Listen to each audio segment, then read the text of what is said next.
할렐루야, 좋은 아침입니다. 오늘부터 닷새 동안 우리는 종교개혁을 기억하며 함께하는 새벽 기도로 모이게 되었습니다.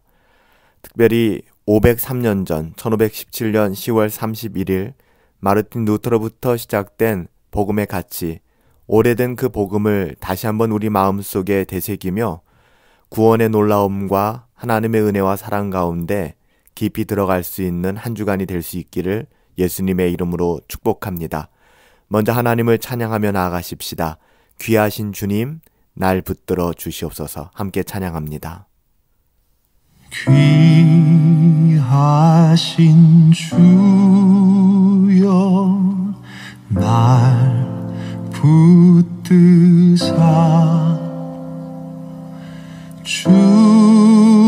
주께로 날마다 더 가까이 저 하늘 나라 나 올라가 구주의 품 안에 늘 안기어 영생의 복 받기 원합니다.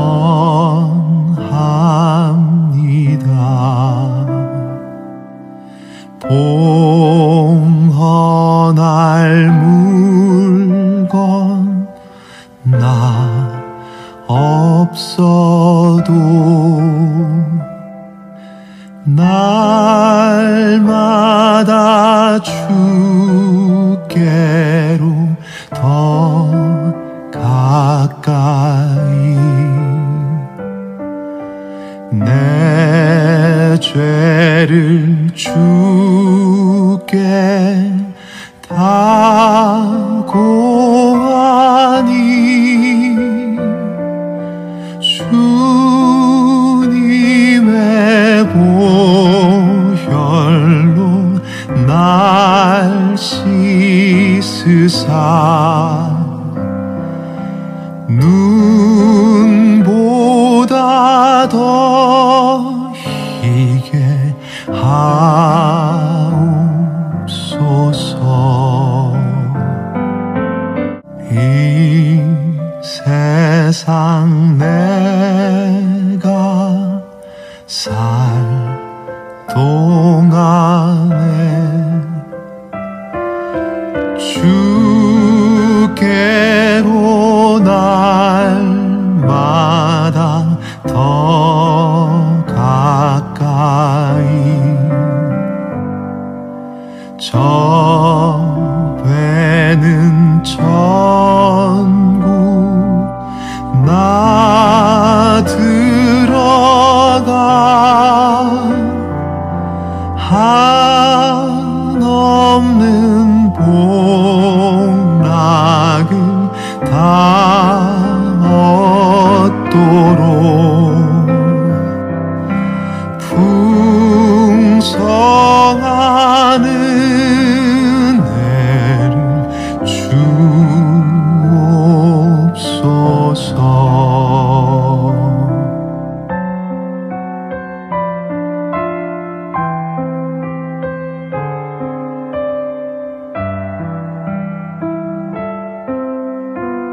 귀하신 주님이 오늘도 우리의 삶을 주관하시고 또 새롭게 붙잡아 주실 것을 믿습니다. 종교개혁을 기억하며 함께하는 특별 새벽 기도의 첫 번째 날인데요. 오늘은 갈라디아서 1장 13절부터 17절의 말씀을 가지고 하나님이 구원하신 그 역사라는 제목으로 하나님의 말씀을 함께 상고하도록 하겠습니다. 오늘 본문에서 사도 바울은 자기의 과거를 이야기하고 있죠. 바울은 과거의 복음과 그리스도인들을 박해했던 사람입니다. 교회까지 핍박하던 사람이었죠. 하지만 그가 그리스도를 만나고 그는 그리스도인이 되었습니다. 이제는 복음을 자랑하고 복음을 전하는 사람이 되었죠. 사도 바울은 이러한 자기의 과거와 현재 그리고 지금 자기가 걸어가고 있는 이 영광스러운 미래에 대해서 언급하고 있습니다. 13절부터 17절의 말씀에 보면 내가 이전에 유대교회에 있을 때에 행한 일을 너희가 들었거니와 하나님의 교회를 심히 박해하여 멸하고 내가 내 동족 중에 여러 영갑자보다 유대교를 지나치게 믿어 내 조상의 전통에 대하여 더욱 열심히 있었으나 그러나 내 어머니의 태로부터 나를 택정하시고 그의 은혜로 나를 부르시니가 그의 아들을 이방에 전하기 위하여 그를 내 속에 나타내시기를 기뻐하셨을 때에 내가 곧 혈육과 의논하지 아니하고 나보다 또 먼저 사도된 자를 만나려고 예루살렘으로 가지 아니하고 아라비아로 갔다가 다시 다메섹으로 돌아갔노라 라고 증언하고 있습니다. 그가 그리스도를 만나고 그리스도인이 된 이후에 사람의 어떠함을 의지한 것이 아니라 순전히 은혜의 복음, 그리스도로 말미암은 복음으로 그의 삶이 바뀌었다라고 고백하고 있는 것입니다. 여러분, 이것이 진정한 간증입니다.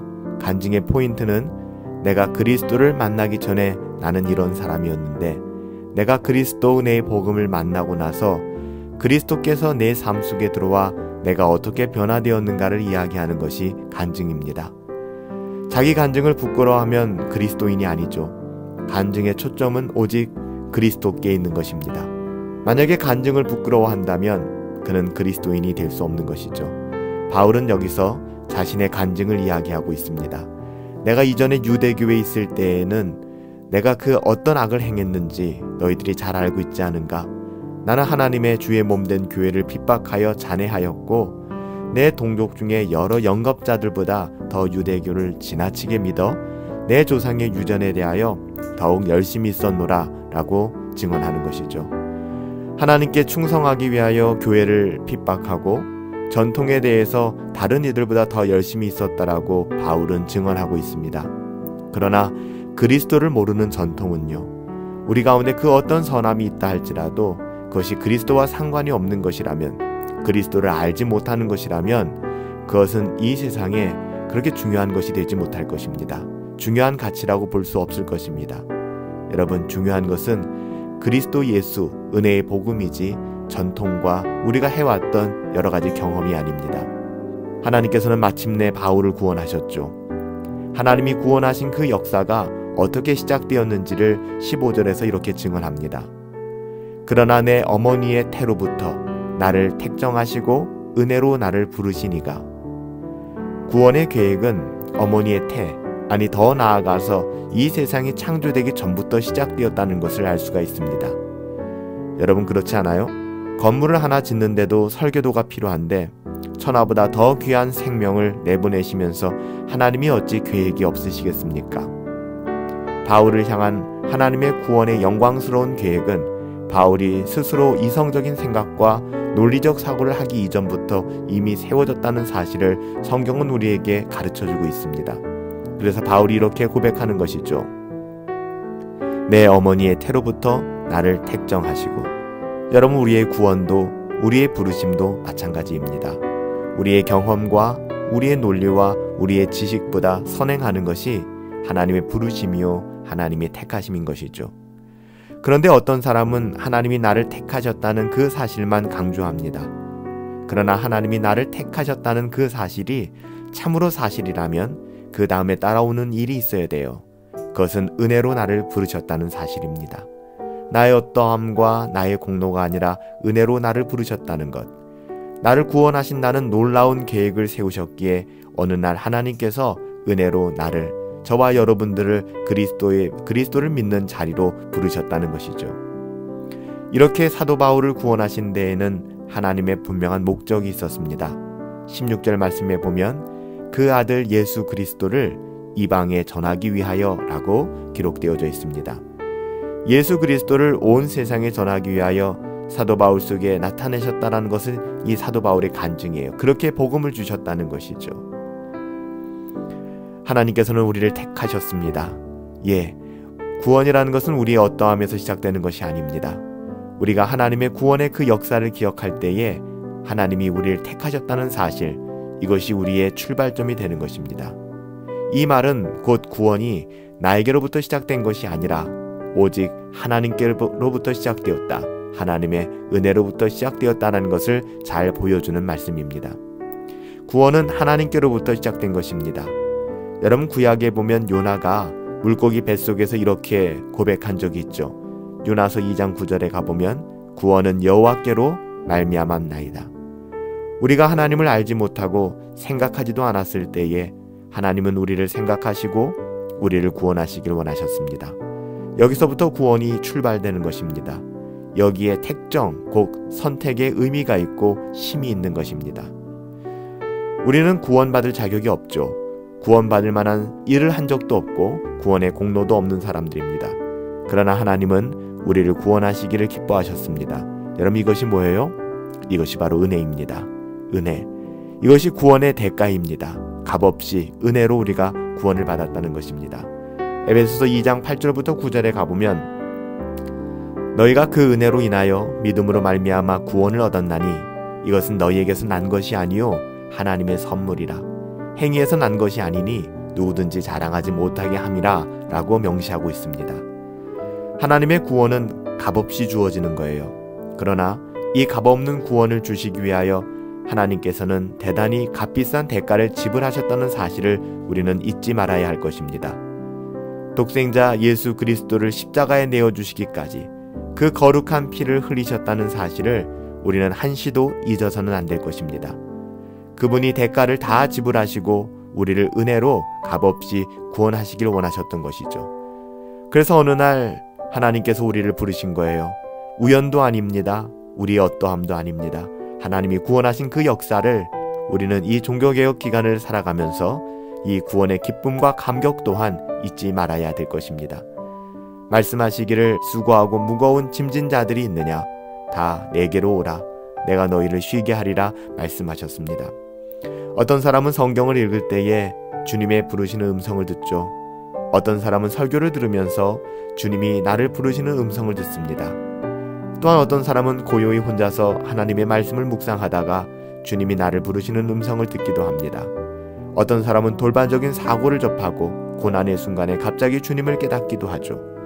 주님은 여러 가지 방법을 통하여 우리를 부르십니다. 이 구원의 소명, 우리를 구원하시기 위하여 주님은 우리를 소명하십니다. 우리를 부르십니다. 구원의 역사는 내 마음속에 그리스도가 나타나는 것입니다. 세상도 없고 나도 없고 오직 구속한 주님만 보이는 것이죠. 이 찬송가의 고백이 없는 사람들은, 이 믿음의 고백이 없는 사람들은 그리스도인이 아닐 것이에요. 내가 그리스도와 함께 십자가에 못 박혔나니 그런즉 이제는 내가 산 것이 아니요 오직 내 안에 그리스도께서 사신 것이라. 갈라디아서 2장 20절 말씀이잖아요. 나를 구원하신 놀라운 주님이 내 속에 나타나기 시작합니다. 내 마음속에 보이지 않았던 그리스도가 나타나는 것, 여러분, 이것이 구원입니다. 하나님이 의식되기 시작하고 하나님이 인식되기 시작하는 것. 사도 바울은 이렇게 말합니다. 그분을 내 속에 나타내셨도다. 주님이 내 속에 나타나는 그 순간이 구원의 역사가 이루어지는 순간이 아니겠습니까? 우리 속에 나타난 주님을 전파한다는 것은 구원의 결과일 것입니다. 하나님이 우리를 구원하신 것은 구원의 주님을 전하게 하기 위함이에요. 묻습니다. 여러분, 전도하면 구원받습니까? 아니죠. 그렇게 되면 전도가 구원의 조건이 되니까요. 구원받은 사람이 전도하게 되는 것입니다. 복음을 부끄러워하지 않게 되는 거예요. 전도는요, 구원의 결과입니다. 이것을 우리가 구원의 서정이라고 얘기합니다. 하나님의 택하심부터 시작하여 구원의 결과까지, 어떻게 보면 구원이 어떻게 진행되어져 가는가 하는 것을 신학적으로 정리한 것이죠. 주님이 우리를 택정하시고 은혜로 어느 날 우리를 부르셔서, 그래서 내 속에 그리스도를 나타내시고 그 다음에는 내가 붙잡은 그리스도를 온 세상에 전하도록 하시는 것. 여러분, 이 구원의 위대한 사실이 이루어진 사람이라면 이 말씀에 가슴과 심장이 뛰게 될 것입니다. 이것이 영광스러운 주님의 구원의 역사이니까요. 종교개혁을 기억하며 함께 새벽에 하나님의 말씀을 묵상할 수 있다는 것이 얼마나 감사한지 모르겠습니다. 오늘 첫째 날 하나님이 구원하신 그 구원의 역사에 대해서, 우리들의 구원의 그 감격에 대해서 다시 한번 회복하기를 원하는 마음으로 갈라디아서 1장 13절부터 17절까지의 말씀을 나누어 보았습니다. 사랑하는 여러분, 복음으로 말미암는 참된 자유를 누리시고 하나님의 은혜의 사랑 가운데 거할 수 있게 되기를 예수님의 이름으로 축복합니다. 살아계신 아버지 하나님 감사합니다. 종교개혁을 기억하며 함께하는 새벽기도회 오늘 첫 번째 시간, 하나님이 구원하시는 그 구원의 역사, 우리의 삶에 구원이 어떻게 임하게 되는가를 하나님의 말씀을 통하여 살펴보았습니다. 그렇습니다. 하나님이 우리를 택하셨기에 우리는 구원받을 자격이 없지만 하나님의 자녀가 되었습니다. 우리가 인식하지 못하는 그 어느 순간 은혜로 우리를 불러주시고 우리 속에서 우리의 어떠함이 아닌 그리스도를 드러내주시고 그 다음 우리가 붙잡은 그 그리스도를 모든 사람에게 전하고자 하는 그 마음 더불어 허락하신 하나님 감사를 드립니다. 이 구원의 위대한 사실을 깨닫고 특별히 종교개혁 기념일을 즈음하여 우리의 가슴이 복음으로 뛰게 하여 주시옵시고 오직 하나님의 복음 가운데 충만하게 살아갈 수 있도록 은혜 내리어 주시옵소서. 오늘 하루의 삶도 오직 은혜의 복음 안에 거하기를 소원하옵고 예수님의 이름으로 기도하옵나이다. 아멘. 이 시간 이후에는 자유롭게 10분이든 20분이든 내게 주신 그 구원의 기쁨과 감격을 생각하시며 여러분 기도의 시간을 가지시고 또 함께 여러분들에게 주신 은혜와 또 기도의 제목들을 댓글로 남겨주시면 좋을 것 같아요. 오늘 하루도 승리하시고 믿음 안에서 살아갑시다. 내일 새벽에 뵙겠습니다. 승리합시다.